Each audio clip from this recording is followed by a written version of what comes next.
Hello guys, welcome to my YouTube channel official biology. आज हम पढ़ेंगे प्लांट मॉर्फोलॉजी में adaptive and protective system.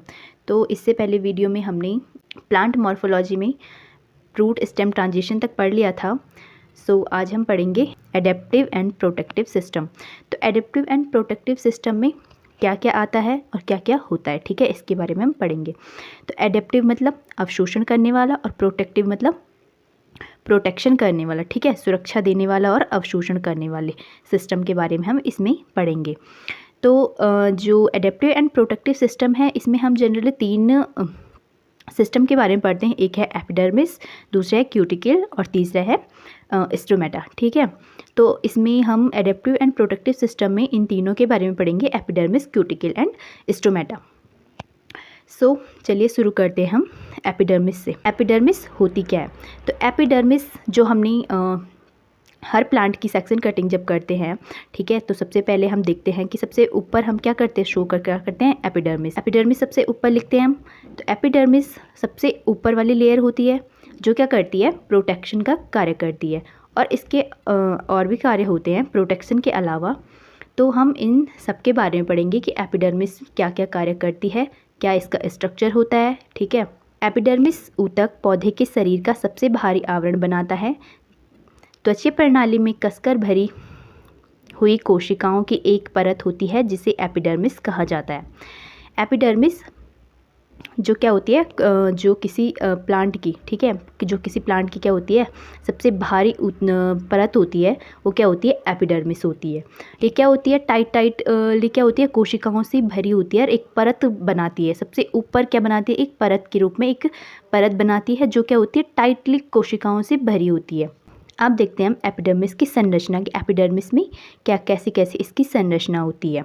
Epidermis दो अलग अलग सेलुलर परतें होती है, ऊपरी एपिडर्मिस तथा निचली एपिडर्मिस। एपिडर्मिस में दो परतें होती है, एक होती है ऊपर वाली परत, दूसरी होती है नीचे वाली परत। ऊपरी एपिडर्मिस में क्यूटिकल होती है, साथ ही कोशिकाओं में रंध्र और क्लोरोप्लास्ट दोनों की कमी होती है। जो ऊपरी वाली एपिडर्मिस होती है वो किससे ढकी होती है, क्यूटिकल से ढकी होती है। ऊपरी वाली एपिडर्मिस में क्यूटिकल से ढकी होती है। और इसमें जो ऊपरी एपिडर्मिस होती है, इन कोशिकाओं में जो स्टोमेटा होते हैं, रंध्र होते हैं, वो नहीं पाए जाते हैं, या कह सकते हैं कि बहुत सूक्ष्म मात्रा में पाए जाते हैं। इनमें रंध्र और जो क्लोरोप्लास्ट होते हैं वो क्या होते हैं, बहुत कम मात्रा में पाए जाते हैं, ठीक है। यही कह रहा है इसमें कि जो ऊपरी एपिडर्मिस होती है, जो एपिडर्मिस की ऊपर वाली लेयर होती है, उसमें स्टोमेटा और जो क्लोरोप्लास्ट है वो बहुत कम मात्रा में पाई जाती है। और जो निचली वाली एपिडर्मिस है उसमें रंध्र क्या होते हैं, रंध्र या तो बहुत अधिक मात्रा में पाए जाते हैं, या कह सकते हैं कि हाँ पाए जाते हैं, ठीक है। इसमें क्या होते हैं, स्टोमेटा पाए जाते हैं। जो निचली वाली परत होती है एपिडर्मिस की, जो नीचे होती है, उसमें स्टोमेटा पाए जाते हैं जो क्या करते हैं, गैसेस एक्सचेंज का कार्य करते हैं, ठीक है। या जो होती है कार्बन डाइऑक्साइड और ऑक्सीजन होती है, जल होता है, ठीक है, उसका क्या करते हैं, अवशोषण और उत्सर्जन का कार्य करते हैं, इसको नियंत्रित करती है। अब नीचे वाली एपिडर्मिस जो होती है उसमें जो स्टोमेटाज होते हैं वो क्या करते हैं, कार्बन डाइऑक्साइड का, ऑक्सीजन का, वाटर का अवशोषण और क्या करते हैं, एक्सक्रीशन में नियंत्रण करते हैं। तो इतना समझ में आया कि एपिडर्मिस की संरचना में क्या क्या है, ठीक है। ये सबसे पहले ऊपरी परत, एपिडर्मिस की दो परतें होती है, ऊपरी परत, निचली परत। ऊपरी परत में स्टोमेटा और जो क्लोरोप्लास्ट होते हैं वो कम होते हैं, या तो नहीं होते हैं, या क्या होते हैं, कम होते हैं। निचली एपिडर्मिस जो होती है उसमें स्टोमेटा पाए जाते हैं जो क्या करते हैं, गैसेस एक्सचेंज का कार्य करते हैं, और जल का क्या करते हैं, अवशोषण उत्सर्जन का कार्य करते हैं। जो एपिडर्मिस होती है वो तीन प्रकार की कोशिकाओं से मिलकर बनी होती है। सबसे पहली है फुटपाथ कोशिकाएं या पेवमेंट सेल्स, दूसरी है रक्षक कोशिकाएं, गार्ड सेल्स, और तीसरी है सहायक कोशिकाएं, सब्सिडरी सेल्स, ठीक है। ये तीन कोशिकाएं हैं जो क्या करती है, एपिडर्मिस को बनाती है। सबसे पहले फुटपाथ कोशिकाएं क्या है, पेवमेंट सेल्स।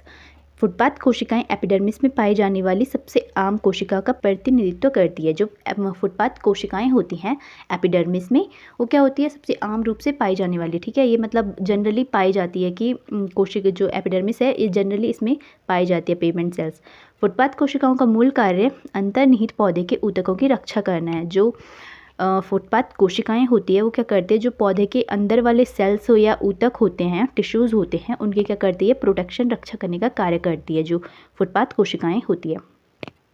उनके पास कुछ रंध्र होते हैं और कार्बन डाइऑक्साइड और ऑक्सीजन के आदान प्रदान में इसको सुविधाजनक बनाने की क्षमता का अभाव होता है।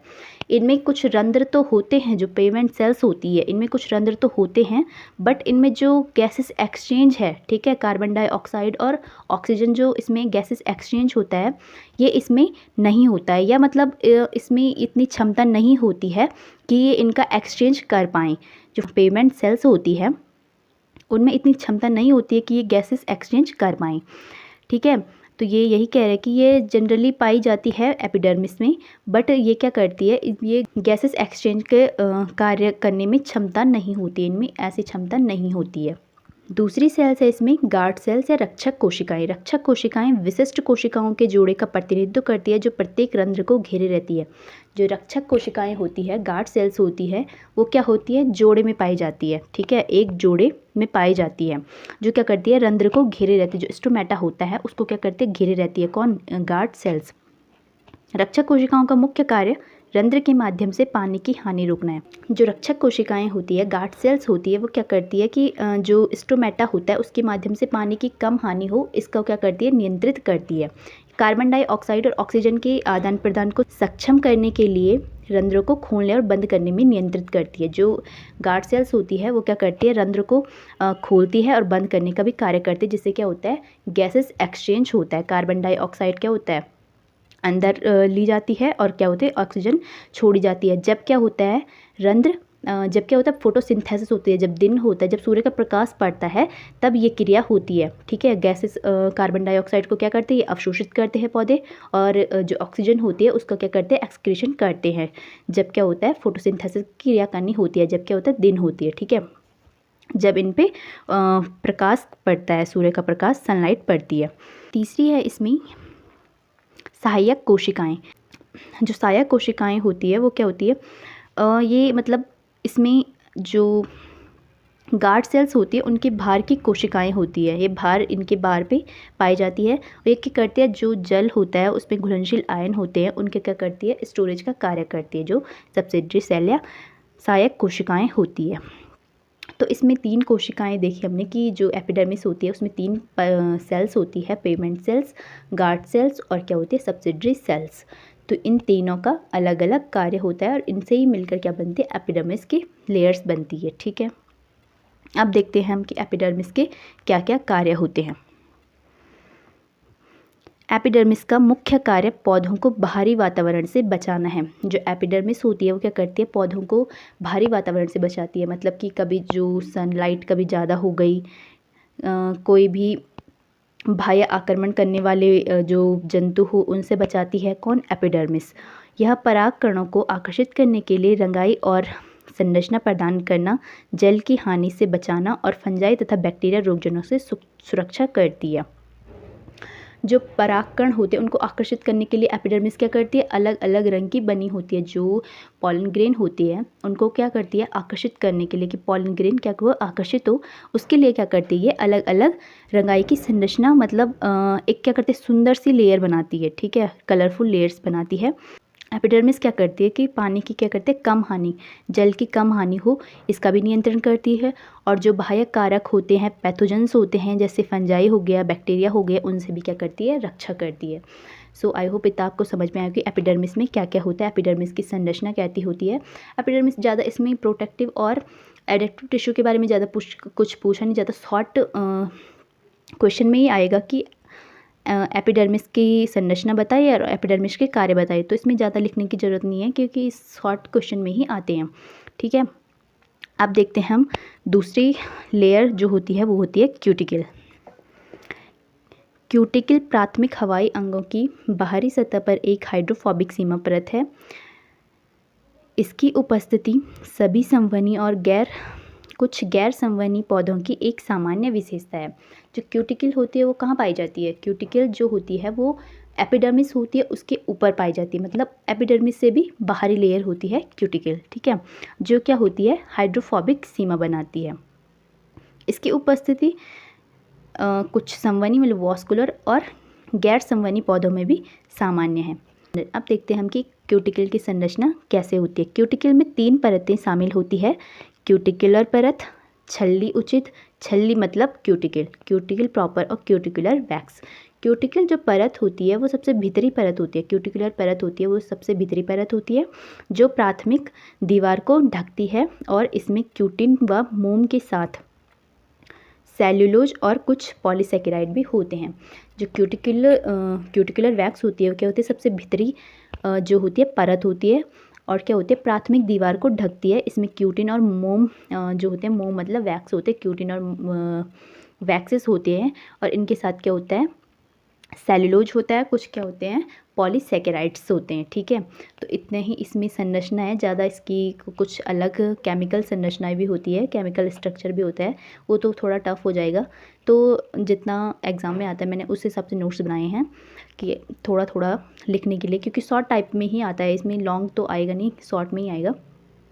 क्यूटिकल में क्या होते हैं, 3 परतें शामिल होती हैं। क्यूटिकल जो होती है 3 परतों से मिलकर बनी होती है, क्यूटिकुलर परत, क्यूटिकुलर प्रॉपर और क्यूटिकुलर वैक्स। इन तीनों के बारे में आपने लिखना है। ठीक है, अब देखते हैं हम कि क्यूटिकल के क्या क्या कार्य होते हैं। यह पौधों को सूखे, अत्यधिक तापमान, यूवी किरण, रासायनिक हमले, यांत्रिक चोटों और रोगजनक कीट संक्रमण से बचाता है। जो क्यूटिकल परत होती है क्या करती है, जब क्या होता है सूखापन हो जाता है तो उससे भी बचाती है, जब तापमान क्या हो जाता है अत्यधिक हो जाता है या तापमान बहुत गिर जाता है उससे भी बचाता है, यूवी किरण से बचाते हैं। ठीक है, यूवी जो अल्ट्रावायलेट जो किरण होती है सूर्य से आती है, अल्ट्रावायलेट किरणें, उनसे भी प्रोटेक्शन का कार्य करती है। ये क्या करते हैं, पौधों को यूवी लाइट से भी बचाती है, रासायनिक हमले से बचाती है, यांत्रिक चोटों से बचाते हैं, रोगजनक कीट हो गए जैसे पैथोजेंस हो गए, ठीक है, उनसे भी प्रोटेक्शन का कार्य करती है। एपिडर्मिस और क्यूटिकल के लगभग समान ही कार्य होते हैं। ठीक है, सो आई होप गाइस आपको इतना समझ में आया होगा कि क्यूटिकल और एपिडर्मिस क्या होती है। एपिडर्मिस जो होती है वो क्यूटिकल के नीचे वाली परत होती है और दोनों की लगभग समान ही कार्य होते हैं।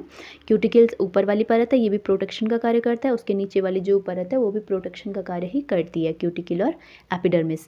सो आज के लिए इतना ही। नेक्स्ट वीडियो में हम पढ़ेंगे स्टोमेटा के बारे में कि रंध्र क्या होते हैं। रंध्र थोड़ा बड़ा टॉपिक है, इसलिए मैंने इसकी अलग वीडियो बनाऊंगी। ठीक है, तो आज के लिए इतना ही। Thank you so much guys for watching this video.